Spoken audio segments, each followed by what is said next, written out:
Open a shoebox of century-old family photos, and you'll notice it immediately. Nobody's smiling. Not the newlyweds, not the toddlers, not even the dog. Row after row of the same flat, composed, almost stern expression, staring back at you across 100 years like they're all mildly annoyed at being interrupted.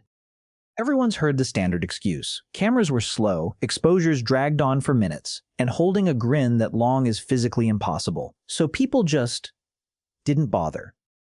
It's a satisfying answer. It's also mostly a myth. And the real story is far weirder, part dentistry disaster, part fine art snobbery, part public health crisis, part marketing campaign that rewired an entire species' idea of what a face is for. By the end of this, you'll understand exactly what that stare was doing there, and why it took nearly a century to disappear. The exposure excuse doesn't hold up. Yes, the earliest cameras were painfully slow. The first fixed photograph ever taken, by Nicephore Niepce in the 1820s, needed a full day of exposure just to capture a rooftop.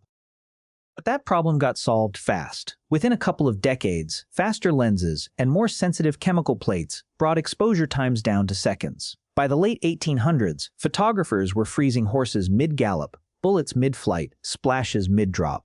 In other words, by 1880 or 1890, a camera could easily catch a smile. People still weren't giving it one. That's not a hardware limitation. That's a choice, repeated for generations.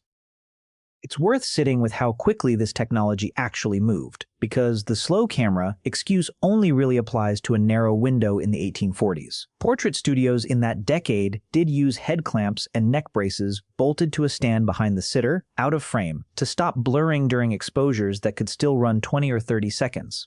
That detail is true, and it's part of where the myth comes from. Those metal stands look faintly medical, even sinister in surviving photos. But a 20-second hold is not a 5-minute hold. You can absolutely smile for 20 seconds. Try it right now. It's uncomfortable, sure, but it's nothing close to the impossible ordeal the myth describes.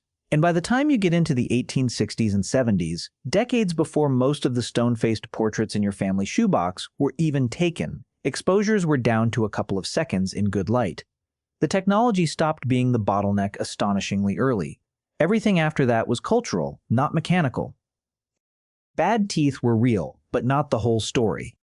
Dentistry in the 1800s was brutal. Sugar was newly cheap and widespread. Toothbrushes weren't yet common, and a rotten tooth usually meant a trip to a barber with a pair of pliers rather than an actual dentist. Dentures, when people could afford them, were often carved from bone or ivory. So there's truth to the idea that people were self-conscious about their mouths. A painting could quietly smooth over a bad smile. A photograph couldn't hide anything.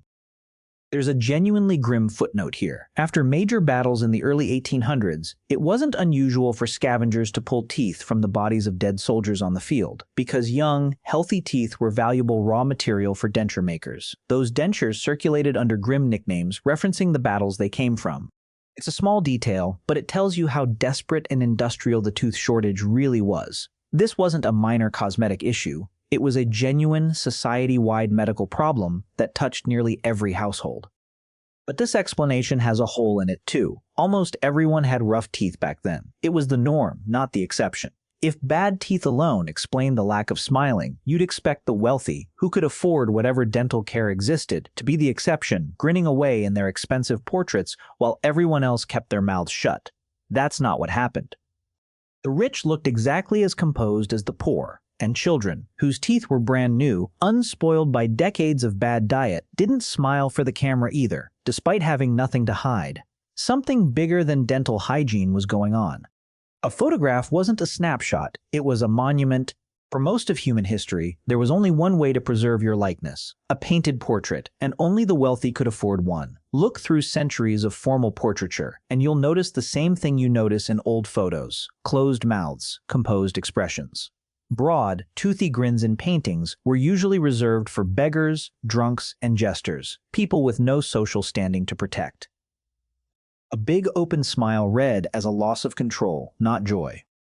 When photography arrived, it inherited that entire tradition. Early studios weren't casual. Some literally called their camera rooms operating rooms. Sitting for a photo was closer to sitting for surgery than posing for a selfie. Subjects were coached toward composed, tight-lipped expressions, not toothy grins.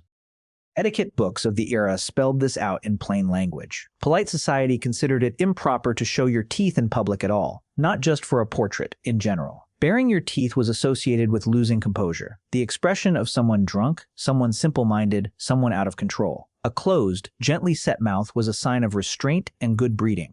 English still keeps a fossil of that judgment, buried in a phrase we use without thinking about it. Calling someone's wide, uncontrolled grin the expression of an idiot is a straight line back to those manuals.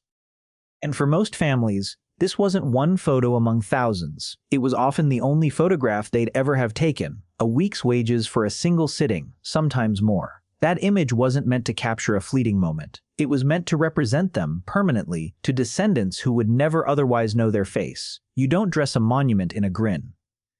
Even famously funny people took this seriously. Some of the most quoted humorists of the era were photographed hundreds of times, and almost never smiling in a single one, because they understood explicitly that a photograph was a document, not a moment, and a foolish expression frozen forever was a much bigger risk than looking a little stiff.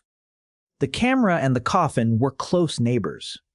Child mortality in the 1800s was devastating. A huge share of children didn't live to see their 5th birthday. Photography was expensive enough that many families kept putting off that one formal portrait, waiting for a better year financially. Then illness would sweep through, and suddenly there was no next year. Post-mortem photography, a photographer summoned to photograph a child or relative who had just died, often dressed and posed as though sleeping, was a common and accepted practice at the time. For many families, it was the only image of that person that would ever exist. That context shaped how seriously people treated every photograph. A camera wasn't a toy for capturing fun. It was frequently the machine you called when someone's face needed to outlast their life. There's a popular internet claim that plays off this history, that some stiff-looking Victorian portraits are secretly photographs of propped-up corpses, positioned to look alive using those metal posing stands mentioned earlier. It's a great campfire story, and it's almost entirely false. A posing stand is a slim metal rod with a small clamp, built to steady a living person's head against a bit of natural sway. It has nowhere near the structural strength to hold up the dead weight of an actual human body. Collectors who specialize in genuine 19th century post-mortem photography will tell you directly that standing corpse portraits essentially don't exist as a category.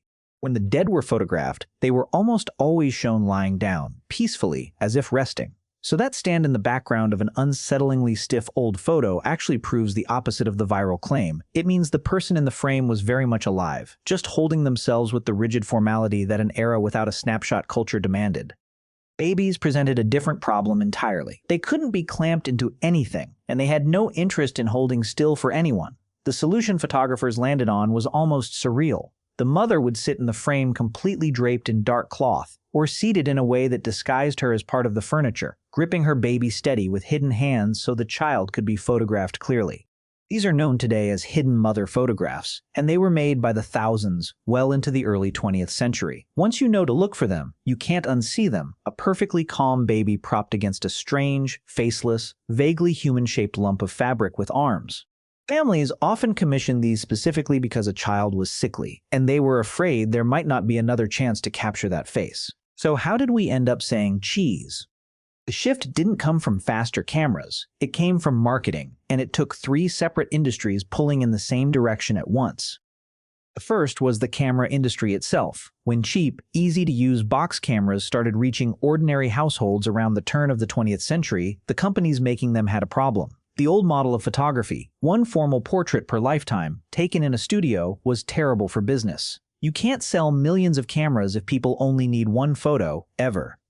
So the advertising shifted, deliberately and relentlessly, toward everyday leisure. Picnics, beach holidays, birthday candles, kids mid-laugh, dogs mid-jump. The pitch wasn't preserve your dignity for eternity anymore. It was capture the fun you're already having. Even the vocabulary changed to match. The formal sitting became the casual snapshot, a word borrowed straight from hunting, meaning a shot fired quickly, without careful aim. That's a telling swap. Photography went from a solemn, deliberate act to something quick and almost careless.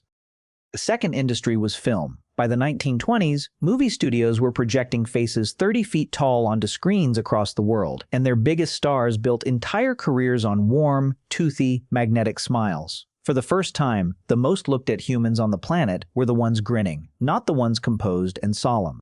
That's a massive cultural reversal happening in a single generation. The smile went from the mark of a fool in a tavern painting to the mark of glamour on a cinema screen. The third industry was dental care. Modern toothbrushes, toothpaste brands, and dental marketing campaigns spent the early 1900s aggressively selling the idea that a clean, white smile was something to be proud of, not something to hide behind pursed lips. That's a direct reversal of the etiquette manual thinking from a century earlier, and it matters more than it sounds like it should, because it removed the last practical excuse for keeping your mouth shut in a photograph. Put those three things together: a camera in every home, a movie star smiling on every screen, and a mouth people were finally proud to show, and you get a complete rewiring of what a photographed face was supposed to do.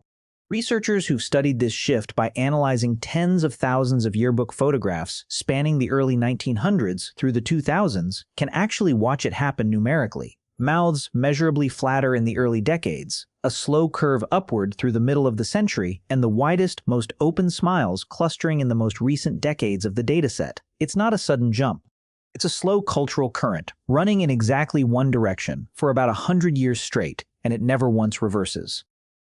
That shift shows up in wartime, too. By the middle of the 20th century, it had become completely normal for soldiers to carry smiling photographs of sweethearts and family into combat, the exact opposite of the composed, funeral-grade formality that had defined portraiture just a lifetime earlier.